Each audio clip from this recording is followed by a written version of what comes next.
പട്ടാമ്പി മണ്ഡലത്തിൽ വിജയപ്രതീക്ഷയിൽ മുന്നണി സ്ഥാനാർത്ഥികൾ. മണ്ഡലത്തിലെ മികച്ച പോളിംഗ് ആരെ തുണയ്ക്കുമെന്നതും ഉറ്റുനോക്കുകയാണ്. കഴിഞ്ഞ 10 വർഷം പട്ടാമ്പി മണ്ഡലത്തിൽ നടപ്പാക്കിയ വികസന പ്രവർത്തനങ്ങളുടെ ആത്മവിശ്വാസത്തിലാണ് LDF സ്ഥാനാർത്ഥി മുഹമ്മദ് മൂസിൻ 3ാം തവണയും മണ്ഡലത്തിൽ ജനവിധി തേടിയത്. കൈവിട്ട പട്ടാമ്പി മണ്ഡലം തിരിച്ചുപിടിക്കുക എന്ന ദൗത്യവുമായാണ് UDF സ്ഥാനാർത്ഥി TP ഷാജി കളത്തിൽ നിറഞ്ഞത്. പട്ടാമ്പിൽ ഒരു മാറ്റം ലക്ഷ്യമിട്ടായിരുന്നു NDA സ്ഥാനാർത്ഥി അഡ്വക്കേറ്റ് P മനോജും രംഗത്തുണ്ടായിരുന്നത്. ശുഭപ്രതീക്ഷയിലാണ് മുന്നണി സ്ഥാനാർത്ഥികളുടെ പ്രചരണവും മണ്ഡലത്തിൽ ആവേശം ജനിപ്പിക്കുന്നതായിരുന്നു. വാദപ്രതിവാദങ്ങൾക്കും കുറവുണ്ടായിരുന്നില്ല.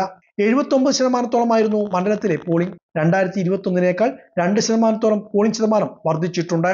2,10,790 വോട്ടർമാരാണ് മണ്ഡലത്തിലുള്ളത്. ഇതിൽ 1,67,452 പേരാണ് പോൾ രേഖപ്പെടുത്തിയത്. 2021 1,94,989 വോട്ടർമാരാണ് മണ്ഡലത്തിൽ ഉണ്ടായിരുന്നത്. ഇതിൽ 1,51,909 പേർ വോട്ട് രേഖപ്പെടുത്തി. 77.91 വോട്ടിംഗ് ശതമാനം. 17,974 വോട്ടിന്റെ ഭൂരിപക്ഷത്തിലാണ് 2021 LDF സ്ഥാനാർത്ഥിയായിരുന്ന മുഹമ്മദ് മൂസിൻ വിജയിച്ചത്. ഭൂരിപക്ഷം കുറഞ്ഞാലും ഇത്തവണയും മണ്ഡലം നിലനിർത്താനാവുമെന്ന പ്രതീക്ഷയിൽ തന്നെയാണ് LDF. എന്നാൽ ഭരണം UDFന്റെ കൈകളിലേക്ക് എത്താനുള്ള എല്ലാ അനുകൂല സാഹചര്യങ്ങളും ഇത്തവണ ഉണ്ടായിട്ടുണ്ടെന്നാണ് UDFന്റെ വിലയിരുത്തൽ.